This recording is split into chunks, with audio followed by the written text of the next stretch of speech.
जय हिंद बालकों, कैसे हैं आप लोग? ठीक हैं। आप लोग का वेलकम है हमारी क्लास में, स्वागत है हमारी क्लास में। आज इस कोरोना पेंडेमिक की सिचुएशन में एक ऐसे चैप्टर को हम लोग सीखने जा रहे हैं जो चैप्टर आम तौर पे आप लोग इग्नोर कर देते हैं, पर क्वेश्चन वाइज ये चैप्टर बहुत ही इंपॉर्टेंट है और यहाँ से एक सवाल तो कंफर्म आता है। अगर हम लोग ध्यान से देखें तो जेईई 2020 जनवरी वाले में इस सेगमेंट के 7 ये जो 6 पेपर हैं आपके, उनमें से करीब करीब 4 पेपर में एक एक क्वेश्चन इस टॉपिक से जरूर आया है। हम लोग इस टॉपिक को डील करने वाले हैं, वो है इन्वायरमेंटल केमिस्ट्री। और इस सेगमेंट में बेसिकली जो हम लोग डील करेंगे वो पोल्यूटेंट को डील करेंगे, पोल्यूशन को डील करेंगे। अगर कहीं पर भी ह्यूमन एक्टिविटी हो रही है तो वो कुछ ना कुछ ऐसी चीज़ें जरूर पैदा करता है साथ में, जो कि हमारे लिए ही खुद हार्मफुल होता है। उन्हीं को हम लोग क्या कहते हैं, आपका पोल्यूटेंट कहते हैं। और इसको हम लोग पोल्यूशन के अंतर्गत क्या कहते हैं, आपका इसकी स्टडी करते हैं। जरूरी नहीं है कि ह्यूमन के द्वारा ही, नेचुरल एक्टिविटीज़ कई सारी हैं, उनके थ्रू भी जो होता है ये पैदा होता है। तो इस सेगमेंट में बेसिकली जो हम लोग डील करेंगे, स्ट्रेटोस्फेरिक और ट्रोपोस्फेरिक जो पोल्यूटेंट हैं, गैसियस पोल्यूटेंट हैं, उनको डील करेंगे। वाटर में मौजूद पोल्यूटेंट हैं, उनको डील करेंगे। स्टैंडर्ड जो है आपका ड्रिंकिंग वाटर का, उसमें डिफरेंट मिनरल, सॉल्ट, उनको डील करेंगे। तो इन सभी चीज़ों को हम लोग इस टॉपिक में डील करेंगे। आप ध्यान रखिएगा, इस टॉपिक से एक क्वेश्चन जरूर आता है। और चूंकि हमारा सारा फोकस 11th की अगर मैं बात करूं तो जीओसी में होता है, इक्विलिब्रियम में होता है, बॉन्डिंग में होता है, थोड़ा सा एस ब्लॉक में होता है, लेकिन बहुत ही कम फोकस हम किसको कर पाते हैं, इन्वायरमेंटल केमिस्ट्री को फोकस कर पाते हैं। तो इस कोरोना पेंडेमिक की सिचुएशन में ये वीडियो मैं अपने चैनल पे इसलिए अपलोड कर रहा हूँ कि आप एक बार फिर से इस टॉपिक को पूरा रिवाइज करें। चलेगा, एक बार फिर से पूरा टॉपिक रिवाइज कर लें। अगर कोई चीज़ नहीं पकड़ में आ रही तो उसको क्लियर कर लें, क्योंकि अभी आपके पास मौका है। चल जाएगा। हाँ, एक चीज़ मैं आपसे और कहना चाहूँगा कि अगर लेक्चर्स हमारे आपको समझ में आ रहे हैं, पसंद आ रहे हैं और चीज़ें आपकी इंप्रूव हो रही, तो भैया सब्सक्राइब भी करते चलो, शेयर भी करते चलो। कम से कम लाइक करोगे तो हमें पता तो चलेगा कि हाँ भाई आप कुछ पढ़ रहे हैं या नहीं पढ़ रहे हैं, क्या पोजीशन है, आप हमारे साथ लगे हुए हैं या नहीं लगे हुए हैं। चल जाएगा, बोलो भाई। तो शुरू करें, चलिए लेट स्टार्ट।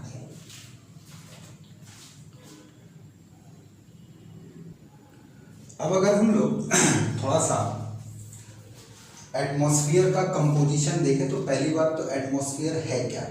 तो मैं आपको एटमॉस्फेयर के बारे में बताऊं। जो ये अर्थ होती है, ये अर्थ के चारों तरफ आप ये कह सकते हैं, ये हिस्सा ऐसा एक बहुत बड़ा क्लाउड जो होता है अर्थ के साथ मूव करता है। वही क्लाउड जो होता है, जो बहुत बड़ा क्लाउड है, करीब करीब आप देख रहे हैं यहाँ पर 500 किलोमीटर तक, अर्थ की सरफेस से 500 किलोमीटर तक का, इसी को हम लोग क्या कहते हैं, एटमॉस्फेयर कहते हैं। इन्वायरमेंट आप कॉमन लैंग्वेज में इसको बोल सकते हैं। ये जो पूरा रेंज है, इसको कई छोटे छोटे हिस्सों में बांटा गया है, जो हाइट के हिसाब से, कंपोजिशन के हिसाब से बदलता रहता है। जैसे जो अर्थ की सरफेस होती है उसको हम लोग लिथोस्फीयर कहते हैं। इसके बाद का करीब करीब 10 किलोमीटर का जो एरिया होता है उसको हम लोग ट्रोपोस्फीयर कहते हैं। उसके बाद 11 से 50 किलोमीटर का जो एरिया होता है उसको हम लोग स्ट्रेटोस्फीयर कहते हैं।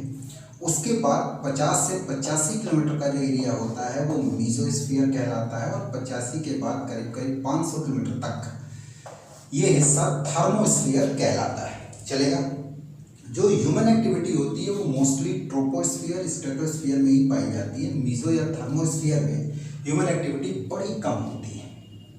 आपको मैं बताऊं, जितना एक ह्यूमन को खाना चाहिए उससे 12 से 15 गुना ज़्यादा उसको एयर चाहिए होती है। 12 to 15 टाइम्स उसको ज़्यादा एयर चाहिए होती है जितना वो फूड कंज्यूम करता है दिन भर में। फिलहाल बात को अगर हम आगे की तरफ बढ़ाएं तो ये जो लिथोस्फीयर, ट्रोपोस्फीयर, स्ट्रेटोस्फीयर, मीजोस्फीयर और थर्मोस्फीयर है, इसमें टेम्परेचर पहले बढ़ता है, फिर घटता है, फिर बढ़ता है।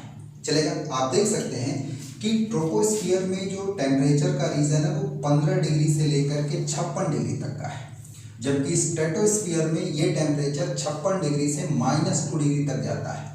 जबकि मीजोस्फीयर में ये टेम्परेचर रीजन -2 डिग्री से लेकर के -92 डिग्री तक जाता है।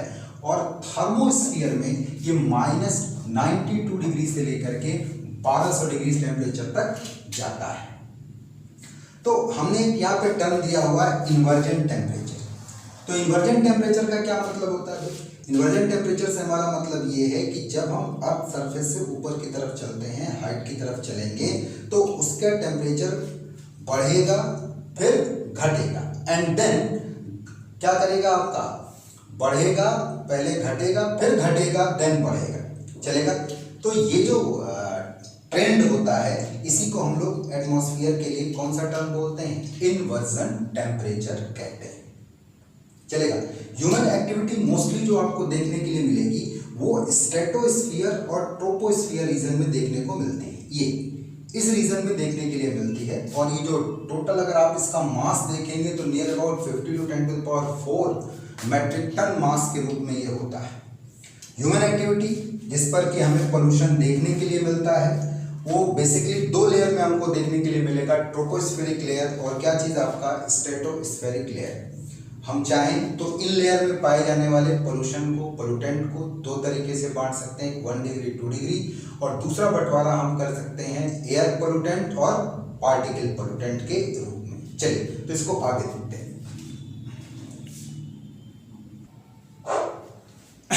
तो अब हम लोग जिक्र शुरू करते हैं किसका? आपका पोल्यूटेंट्स का। तो पोल्यूटेंट्स क्या होता है? तो मैं कह सकता हूं कि कोई भी चीज जो एटमॉस्फेयर में बन रही है और वो साइक्लाइजेशन में नहीं है, क्योंकि कुछ भी चीज़ अगर बनता है तो साइक्लाइजेशन में होता है, बनना, खत्म हो जाना, फिर बनना, फिर खत्म हो जाना। तो आप ये कह सकते हैं कि वो नेचुरल प्रोसेस है। लेकिन अगर कोई चीज़ बने और ख़त्म होने की रेट में थोड़ा सा चेंज आए या ख़त्म ही ना हो, स्टोर हो जाए, तो उन सभी चीज़ों को हम अपने एटमॉस्फेयर के लिए क्या मान करके चलेंगे? पोल्यूटेंट बोल करके चलेंगे। जैसे DDT स्टार्टिंग टाइम में मच्छरों को मारने के लिए यूज़ किया जाता था, बाद में देखा गया कि ये बायोडिग्रेडेबल ही नहीं है, जल्दी टूटता ही नहीं है और कई डिकेड से ये एटमॉस्फेयर में मूव कर रहा है। तो ऐसी स्थिति में फिर वो DDT डाइक्लोरोइथेन एक पोल्यूटेंट का काम करेगा। Plastic one of the major threat जो आज की डेट में हम लोग रिपोर्ट कर रहे हैं, जितने प्लास्टिक मटेरियल्स हो गए या हैवी मेटल्स हो गए या जो न्यूक्लियर वेस्ट बनते हैं, आपके वॉल्केनिक वेस्ट जो आते हैं आपके, ये सब किसका काम करेंगे? आपका पोल्यूटेंट का काम करेंगे। या वो कोई भी चीज़ जो नॉर्मल साइक्लाइजेशन में नहीं है, उसकी स्पीड कम है या रिसाइकिल नहीं हो रहा है, वो किसका काम करेगा? पोल्यूटेंट का काम करेगा। अब अगर मैं इन पोल्यूटेंट को डिफाइन करूं तो दो तरीके से डिफाइन करता हूं। सबसे पहला 1 डिग्री पोल्यूटेंट और दूसरा 2 डिग्री पोल्यूटेंट। 1 डिग्री पोल्यूटेंट क्या होते हैं? आमतौर पे ऐसे कंपाउंड जो नेचर में केमिकल रिएक्शन से बनते हैं, जैसे नाइट्रोजन ऑक्सीजन के साथ जब बिजली कड़कती है तो नाइट्रिक ऑक्साइड बनाता है, या फिर आप जब फॉसिल फ्यूल वगैरह जलाते हैं तो उसमें मौजूद सल्फर वाला पार्ट मैक्सिमम जल करके SO2 बनाता है। तो ये 1 डिग्री पोल्यूटेंट का काम कर रहे हैं। तो 2 डिग्री पोल्यूटेंट किसको कहते हैं? ऐसे कंपाउंड जो 1 डिग्री पोल्यूटेंट के साथ मिलकर के नए पोल्यूटेंट बनाते हैं, उनको हम 2 डिग्री पोल्यूटेंट कहते हैं। बल्कि इस बात को मैंने बाय डेफिनेशन यहाँ लिख भी रखा है कि that pollutant which are formed in the atmosphere by chemical interaction. ये ध्यान दीजिएगा, by chemical interaction with 1 degree pollutant such as oxidation reaction ले सकते हैं, रिडक्शन की रिएक्शन ले सकते हैं, कोई भी रिएक्शंस आप लेके बना रहे हैं अगर 1 डिग्री पोल्यूटेंट के साथ इंटरेक्ट करके, तो वो 2 डिग्री पोल्यूटेंट कहलाएंगे। जैसे कि ओजोन का बनना, SO3 और क्या चीज़ आपका NO2, N2O3, N2O5 इस टाइप के कंपाउंड का बनना, तो ये सब कौन से पोल्यूटेंट कहलाएंगे? 2 डिग्री पोल्यूटेंट कहलाएंगे। तो पोल्यूटेंट का एक बंटवारा तो ये चलता है। ह्यूमन एक्टिविटी के थ्रू जो पोल्यूटेंट जनरेट हो रहे हैं, खासतौर से ट्रोपोस्फेरिक लेवल पर, उनको हम दो हिस्सों में बांट सकते हैं। एक जिन्हें कहा जाएगा गैसियस पोल्यूटेंट और दूसरा जिनको हम कहेंगे पार्टिकल पोल्यूटेंट्स। गैसियस पोल्यूटेंट्स में कौन कौन आते हैं? सल्फर के ऑक्साइड है, SO मैंने यहाँ का मान लिया है, का की जगह तुम 2 रखोगे तो सल्फर डाइऑक्साइड, 3 रखोगे सल्फर ट्राइऑक्साइड, चलेगा। इसी तरीके से डिफरेंट नाइट्रोजन के ऑक्साइड, यहाँ का मैंने फिर मान लिया है,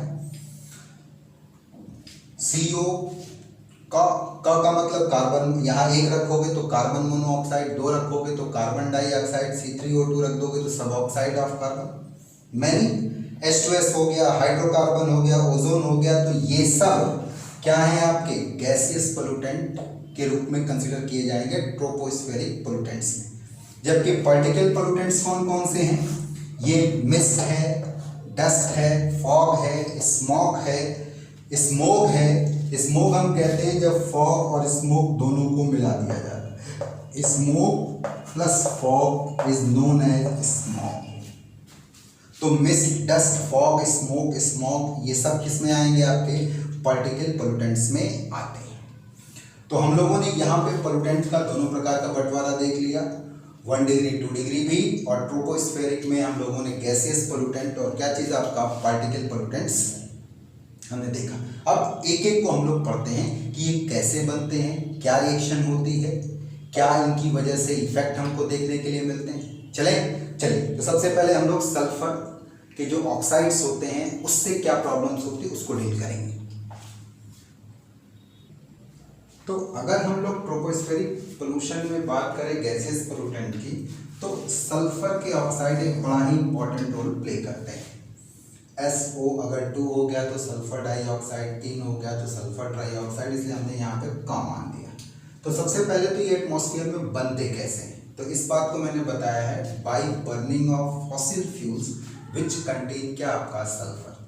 जैसे जो पेट्रोल, डीजल या कोयला आप निकालते हैं तो उसमें अगर सल्फर मौजूद है और उनको अगर आप जलाएंगे तो निश्चित तौर पर सल्फर के ऑक्साइड बनेंगे, सल्फर ऑक्साइड बनेंगे। और मैं आपको बता दूं कि इन सल्फर ऑक्साइड में SO2 ज़्यादा मात्रा में बनता है और SO3 कम मात्रा में बनता है। चलेगा। दूसरी बात, SO2 कम टॉक्सिक होता है जबकि SO3 जो होता है वो ज़्यादा टॉक्सिक होता है। चलेगा। यहाँ आपके NCERT में स्टेटमेंट भी दिया हुआ है कि अगर SO2 लो कंसंट्रेशन पर है तो ये रिस्पायरेटरी डिसऑर्डर क्रिएट करता है ह्यूमंस में, जैसे अस्थमा, ब्रोंकाइटिस, एम्फिसीमा वगैरह जो है वो कॉज करता है। जबकि अगर यही हाई कंसंट्रेशन में मौजूद है तो ये स्टिफनेस जो फ्लावर बर्ड्स की होती हैं, जैसे ही आप कहेंगे कि कली बनी मुरझा गई, मुरझा करके गिर जाती है, तो वो तभी होता है जब वहाँ पर SO2 का कंसंट्रेशन क्या रहे आपका ज़्यादा रहे। चलेगा।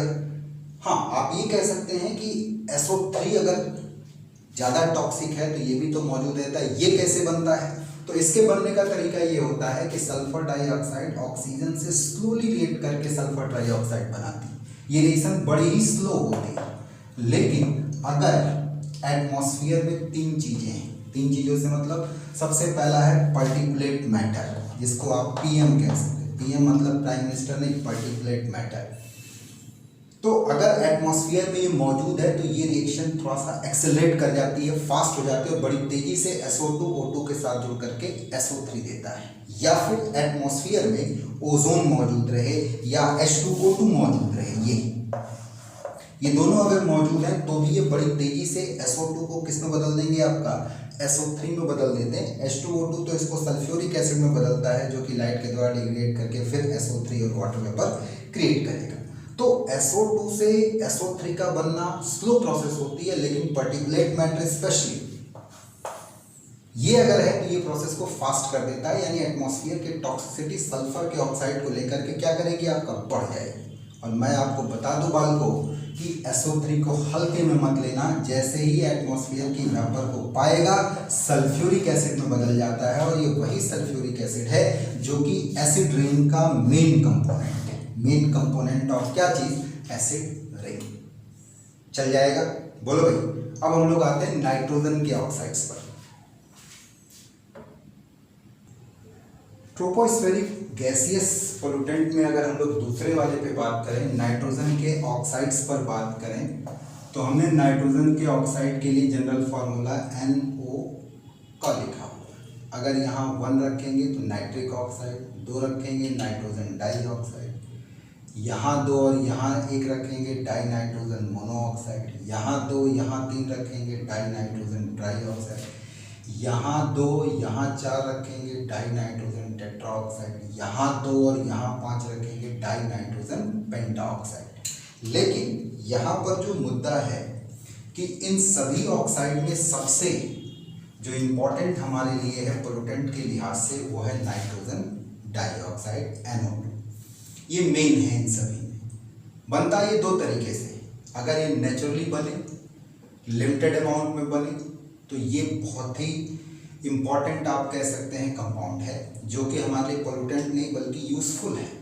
लेकिन अगर ये प्रॉब्लमेटिक वे में बनाया जाए, ह्यूमन एक्टिविटी के थ्रू बनाया जाए, ज़रूरत से ज़्यादा बन जाए, तो इसके साइड इफेक्ट देखने के लिए मिल जाते हैं। क्या साइड इफेक्ट देखने के लिए मिलता है कि NO2 अगर हाई कंसंट्रेशन पर है तो ये लीव्स जो होती हैं प्लांट की उनको डैमेज कर देता है, जो फोटोसिंथेसिस की रेट है उसको रिटार्ड कर देता है, retard the rate of photosynthesis. और ये बहुत अच्छा कैटालिटिक इनहिबिटर होता है बड़ी सारी रिएक्शंस का। इसके अलावा ये लंग्स के लिए इरिटेंट का भी काम करता है।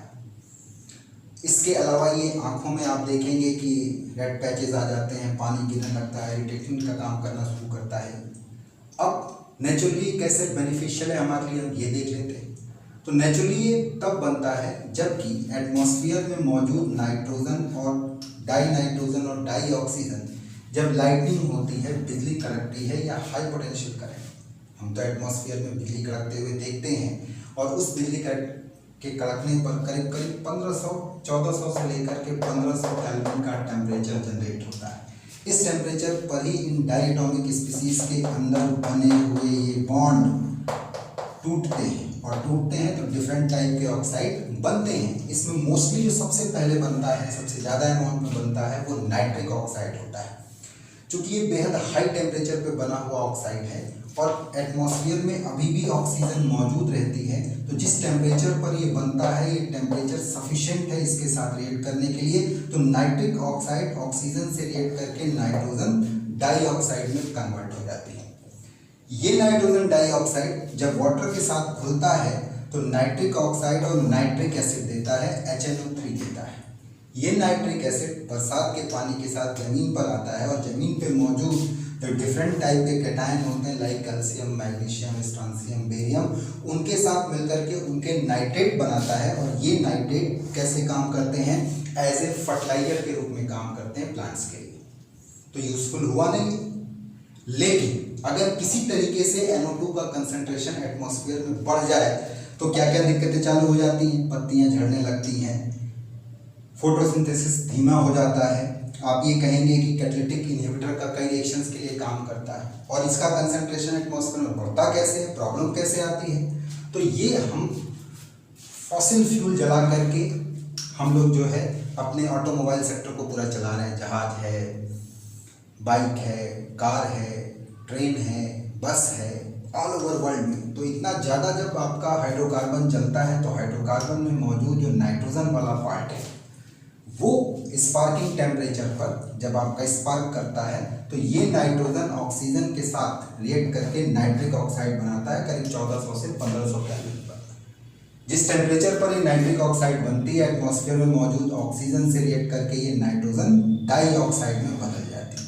इसीलिए आप देखेंगे जो हाईली पोल्यूटेड एरिया है या कंजस्टेड एरिया जो होंगे उसमें एक रेड कलर का हैज दिखाई पड़ता है, लाइट रेड, या आप कह सकते हैं रेडिश ब्राउन, या आप कह सकते हैं रेडिश येलो कलर का हैज एक दिखाई पड़ता है। एक्चुअल में इन गैसेस के कॉम्बिनेशन से ही बनता है, चलेगा। और ये कहाँ देखने को मिलेगा, जो हाईली पोल्यूटेड एरिया है या कंजस्टेड एरिया है जहाँ की ये नाइट्रिक ऑक्साइड और नाइट्रोजन डाइऑक्साइड ज़्यादा कंसंट्रेशन में मौजूद है, वहाँ ये देखने के लिए मिलता है। अपर एटमॉस्फेयर में, स्ट्रेटोस्फीयर में इसके बनने का रेट और बढ़ जाता है। क्यों? क्योंकि वहाँ मौजूद होती है ओजोन जो वर्क करती है एज ए ऑक्सीडाइजिंग एजेंट, और ये नाइट्रिक ऑक्साइड को नाइट्रोजन डाइऑक्साइड में ऑक्सीडाइज कर देती है। तो अगर अपर एटमॉस्फेयर, और अपर एटमॉस्फेयर में कहाँ से जो एरोप्लेन वगैरह उड़ते हैं तो उनकी वजह से नाइट्रिक ऑक्साइड वहाँ दिखाई पड़ेगी, और वो नाइट्रिक ऑक्साइड ओजोन के द्वारा बड़ी तेजी से नाइट्रोजन डाइऑक्साइड में बदल दी जाएगी। और वो नाइट्रोजन डाइऑक्साइड अगर कंसंट्रेशन ऊपर हुआ तो ये सारी प्रॉब्लम जो होता है क्रिएट करना चालू कर देता है। चल जाएगा, बोलो भाई, कोई दिक्कत। आते हैं हम लोग अगले हाइड्रोकार्बन्स पर जो कि ट्रोपोस्फेरिक एयर पोल्यूटेंट में एक महत्वपूर्ण भूमिका निभाता है। चलिए, तो अब अगर हम लोग हाइड्रोकार्बन को देखें एज ए पोल्यूटेंट तो ये बनते कहाँ से हैं, तो हम करते क्या हैं कि जो ऑटोमोबाइल है आपका उसके अंदर फॉसिल फ्यूल को जलाते हैं, तो जलाते हैं तो क्या हर फ्यूल पूरा जल जाता है जो केमिकल इक्वेशन लिखते हैं? नहीं, मुश्किल से इन सारे रिएक्शन की एफिशिएंसी 15 से 20% होती है।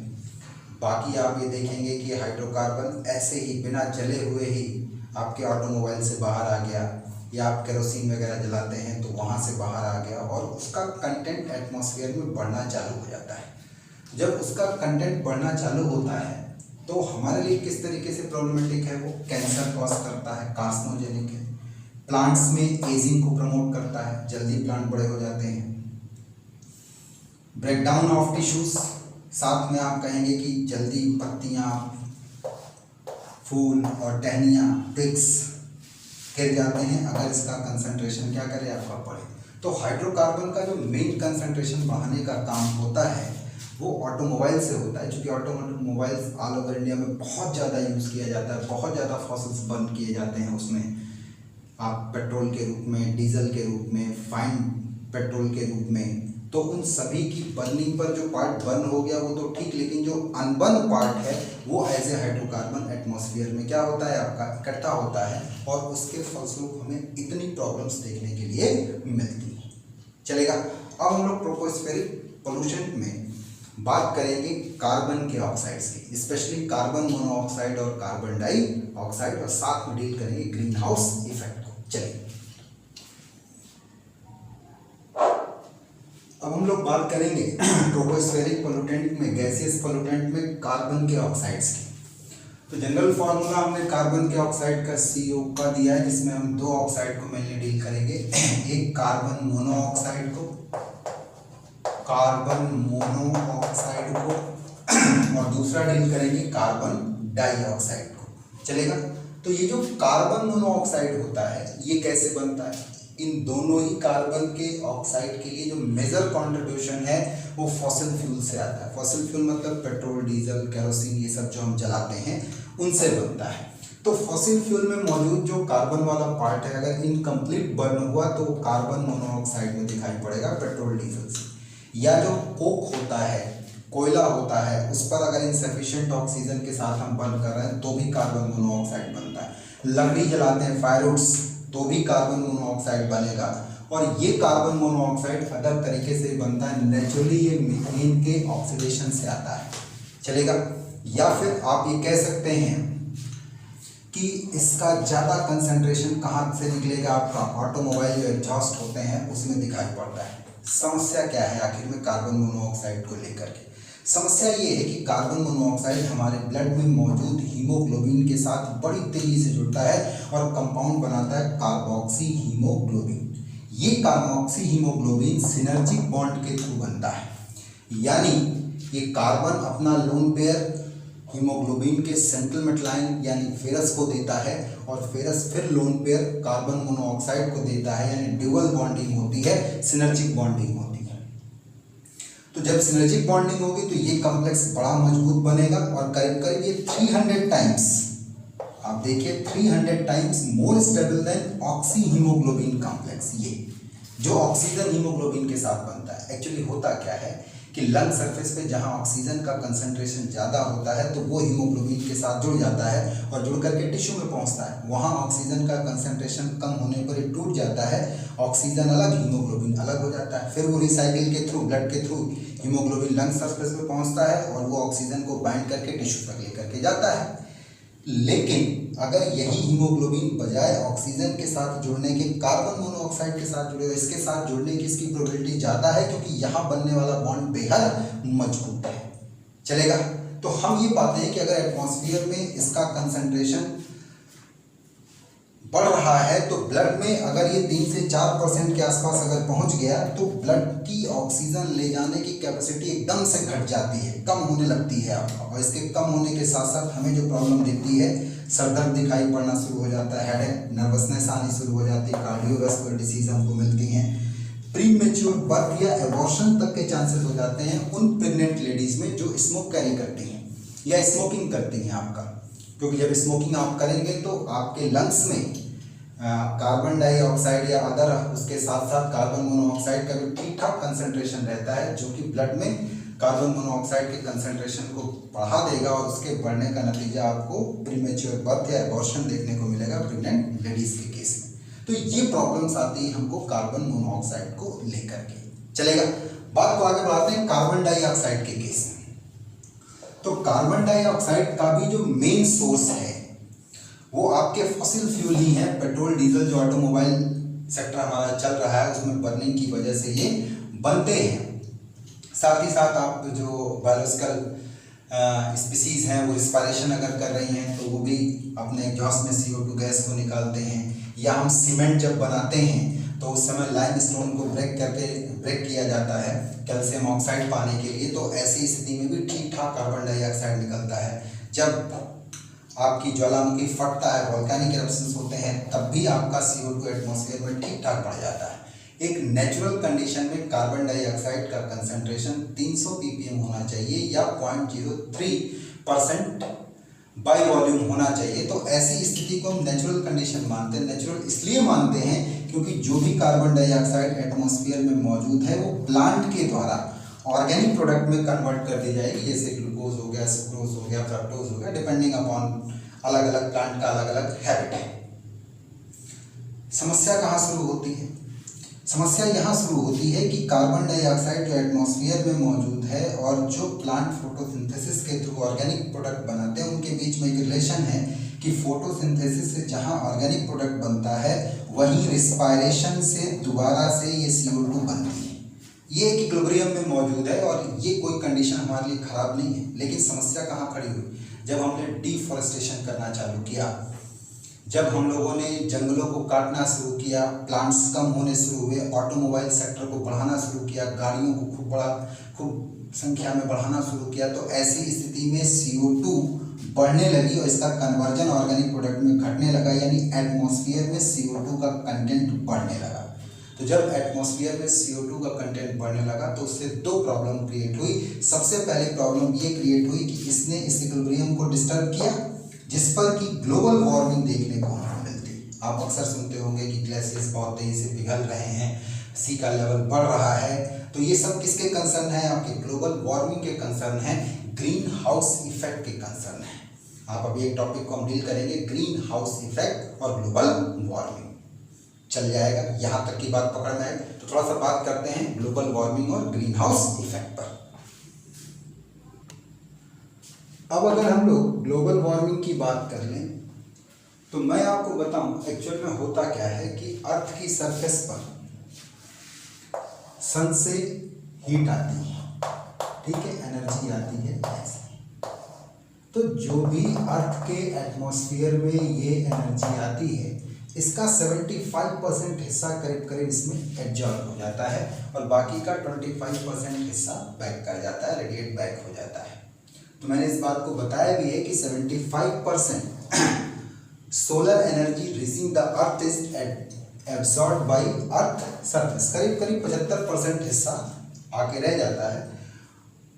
और ये जो रखने का काम होता है वो होता है, आप कह सकते हैं कि जो डिफरेंट मैटर हैं, प्लांट्स हैं या बाकी सारी चीज़ें हैं, कुछ जो हीट है उसको ट्रैप करने का काम कुछ गैसें करती हैं, जैसे carbon dioxide, methane, ozone, chlorofluorocarbon, water vapour वगैरह। लेकिन है क्या चीज़ कि ये गैसें जो होती हैं अगर इनका कंसंट्रेशन ज़्यादा बढ़ जाए तो ज़्यादा हो जाएगा, तो ऐसी स्थिति में ये हीट को ज़्यादा अपने अंदर स्टोर करके रखेंगे और ओवरऑल आपके इस पूरे ग्लोब का टेम्परेचर क्या कर जाएगा, आपका बढ़ जाएगा। इस ग्लोब के टेम्परेचर के बढ़ने का रिजल्ट ये होता है कि जो बर्फ हमारी पोल्स पे इकट्ठा है वो मेल्ट करना चालू करेगी और मेल्ट करने पर जो लोकल एरिया हैं या आप कह सकते हैं कि ऐसे एरिया जहाँ पर हाइट कम है उन एरिया में ये पानी इकट्ठा होना चालू हो जाएगा, या जो कोस्टल एरिया है वो डूबना चालू करेंगे। चलेगा, तो ये चीज़ आपको देखने के लिए मिलता है। तो हम आपको बताएं ये एटमॉस्फेयर करीब करीब एक ठीक वैसे ही काम करता है जैसे कि एक ग्लास के द्वारा ट्रैप किया हुआ ग्रीन हाउस होता है, ठीक उसी तरीके से ये काम करता है। इसलिए इस इफेक्ट को एक नाम और भी देते हैं हम लोग, ग्रीन हाउस इफेक्ट बोलते हैं। ग्रीन हाउस इफेक्ट में सबसे ज़्यादा रोल जो है वो CO2 का है, क्योंकि इसी का कंसंट्रेशन सफिशिएंटली हाई है। बाकी का कंसंट्रेशन कम है। उसके बाद थोड़ा सा रोल मीथेन का होता है, थोड़ा सा क्लोरोफ्लोरोकार्बन का आप बोल सकते हैं, वाटर वेपर का, लेकिन सबसे मेजर कंट्रीब्यूशन किसका होता है? कार्बन डाइऑक्साइड का होता है। अब अगर हम मीथेन और क्लोरोफ्लोरोकार्बन की बात कर लें कि ये कहाँ से आते हैं, तो मीथेन अगर आप देखो तो जितना पेडी फील्ड्स होते हैं, कोल माइंस होती हैं, या कहीं पर अगर ऑर्गेनिक वेस्ट सड़ रहा होता है, इनएफिशिएंट या एब्सेंस ऑफ ऑक्सीजन, रोटिंग गार्बेज जो हो गए, या फॉसिल फ्यूल जो बर्न होते हैं, उनमें अनबर्न पार्ट के रूप में हमको क्या मिलता है? मीथेन मिलता है। इसी तरीके से अब अगर हम क्लोरोफ्लोरोकार्बन की बात कर दें, CF2 Cl2 वगैरह की अगर हम बात करें, तो मुख्यतः कूलेंट के लिए इस्तेमाल किए जाते हैं। आपके रेफ्रिजरेटर में इस्तेमाल किया जाता है, फ्रिज में इस्तेमाल किया जाता है, जो बड़े साइज के कूलेंट होते हैं उनमें इस्तेमाल किया जाता है। तो ये भी बहुत बड़ी मात्रा में मिलता है। और इसका तो एक कंसर्न ये भी है कि जब ये एटमॉस्फेयर में रिलीज होता है तो ओजोन लेयर की डिप्लीशन को कॉज करता है। चलेगा। अब आपको बताएं इस ग्लोबल वार्मिंग से इफेक्ट क्या पड़ने वाला है? पढ़ने ये वाला है कि जो सी लेवल है वो इंक्रीज करेगा, आपका वाटर का कंटेंट जो है वो बढ़ेगा, जिस पर कि लिक्विड वाटर का कंटेंट बढ़ेगा, जिस पर कि जो ओपन फील्ड हैं वो सब जो है पानी में डूबती चली जाएंगी। दूसरा क्या इफेक्ट पड़ेगा? कई सारे इन्फेक्शियस डिसीज जो होंगी वो आपका फैलना चालू हो जाएगी, जैसे डेंगू है, मलेरिया है, स्लीपिंग सिकनेस है, इन सब के फैलने का चांस बढ़ जाएगा। चलेगा। CO2 के बढ़ने के साथ साथ एक समस्या और खड़ी होगी एसिड रेन की। आपने सुना होगा, एक बड़ा ही इंपॉर्टेंट टॉपिक और भी है एसिड रेन। तो ये एसिड रेन क्या है इसकी बात कर लेते हैं।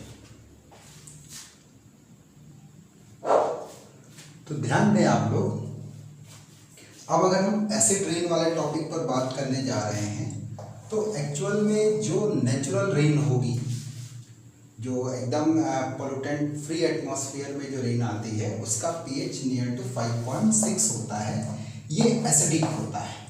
तो यहाँ सवाल ये आता है कि नेचुरल रेन का pH क्यों एसिडिक हो गया? तो इसका रीज़न है, मैं आपको बताऊँ। नेचुरली जो वाटर एटमॉस्फेयर में मौजूद होता है वो आपका डिस्टिल्ड वाटर होता है, जो वेपर की शक्ल में पाया जाएगा। अब जब वो एटमॉस्फेयर में आता है तो एटमॉस्फेयर में भैया CO2 भी तो मौजूद है, और ये CO2 वाटर में घुल करके कार्बोनिक एसिड बनाता है।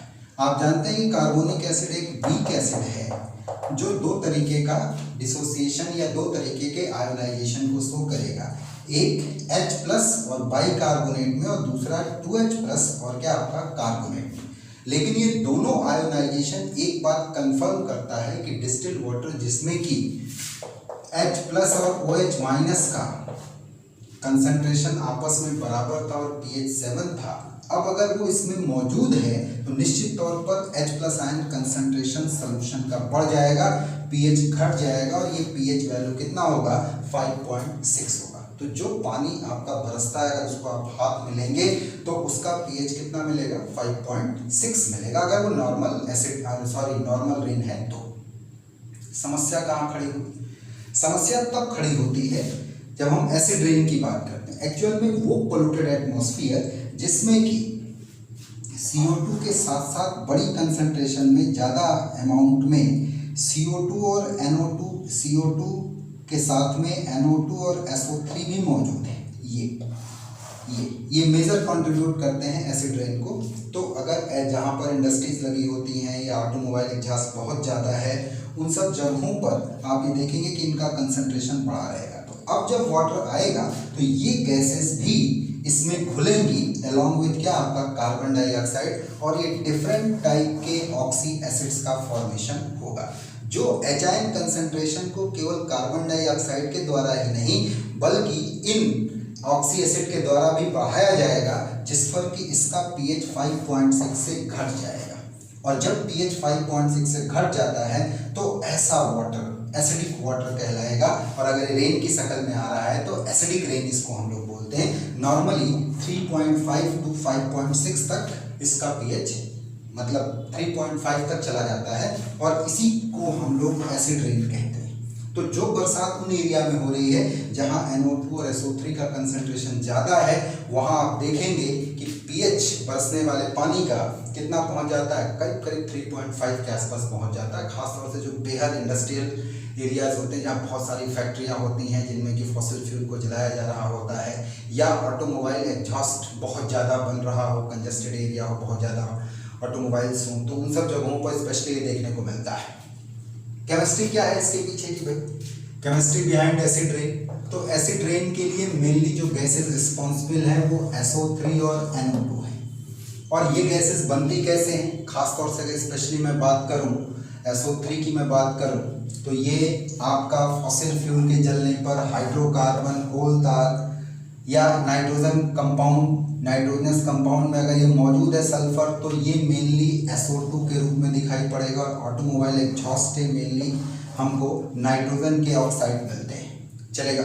ये SO2 जो बनता है ये वाटर से इजीली रिएक्ट नहीं करता, आसानी से रिएक्ट नहीं करता, लेकिन याद करो मेरी एक बात को कि अगर एटमॉस्फेयर में पर्टिकुलर मैटर है तो वो इस रिएक्शन को कैटलाइज करता है। कैटलाइज वो बड़ी सारी रिएक्शन को करता है, जैसे नाइट्रिक ऑक्साइड को ये नाइट्रोजन डाइऑक्साइड में कैटलाइज करेगा, SO2 को SO3 में कैटलाइज करेगा, SO3 की वाटर में सॉल्युबिलिटी को कैटलाइज करेगा ताकि सल्फ्यूरिक एसिड बने, NO2 की वाटर में सॉल्युबिलिटी को कैटलाइज करेगा ताकि नाइट्रिक ऑक्साइड और नाइट्रोजन मोनोऑक्साइड क्या कर सके, आपका बन सके। तो जब इन ऑक्सी एसिड का कंसंट्रेशन बढ़ जाएगा वाटर में, तो ऐसा वाटर में निश्चित तौर पर H+ आयन बढ़ा हुआ होगा तो pH कम आएगा, और ऐसा बरसने वाला पानी किसके नाम से जाना जाएगा? एसिड रेन के नाम से जाना जाएगा। अब क्या क्या समस्याएं हो सकती हैं इस एसिड रेन से, क्या क्या इसके हार्मफुल इफेक्ट हमको देखने के लिए मिलते हैं, बिल्डिंग्स पर देखने के लिए मिलते हैं, प्लांट्स पर देखने के लिए मिलते हैं, ह्यूमंस या बायोलॉजिकल स्पीसीज पर देखने के लिए मिलते हैं, उस पर एक बार बात कर लेते हैं। चलिए, अब अगर हम लोग हार्मफुल इफेक्ट की बात करें एसिड रेन के, तो बहुत सारे इसके हार्मफुल इफेक्ट देखने को मिलते हैं। सबसे पहले तो जो एग्रीकल्चर है उसमें हमको देखने के लिए मिलता है, ट्रीज, प्लांट, इन सब के लिए एक्चुअल में होता क्या है कि ऐसा वाटर जिसमें कि pH वैल्यू बढ़ी हुई होगी, अगर वो ज़मीन पर गिरेगा तो ज़मीन में मौजूद बहुत सारे सॉल्ट को अपने अंदर डिसॉल्व कर लेगा और डिसॉल्व करके बहा ले जाएगा। पहले ये पानी नलियों में जाएगा, नालियों से नालों में जाएगा, नालों से नदियों में, और नदियों से फाइनली समुद्र में। यानी कि अर्थ सरफेस पर उन न्यूट्रिएंट की कमी होगी, और इनकी कमी कौन फेस करेगा? पूरा एग्रीकल्चर इंडस्ट्री, प्लांट फेस करेंगे, ट्रीज फेस करेंगे। दूसरा हमको जो इसका सबसे बड़ा हार्मफुल इफेक्ट देखने के लिए मिलता है, जो वाटर पाइप जिनके थ्रू ये फ्लो करता है, तो ऐसा वाटर जिसके अंदर अगर pH उसका घटा हुआ है या एसिडिटी बढ़ी हुई है, तो ये लीचिंग एजेंट का भी काम करता है।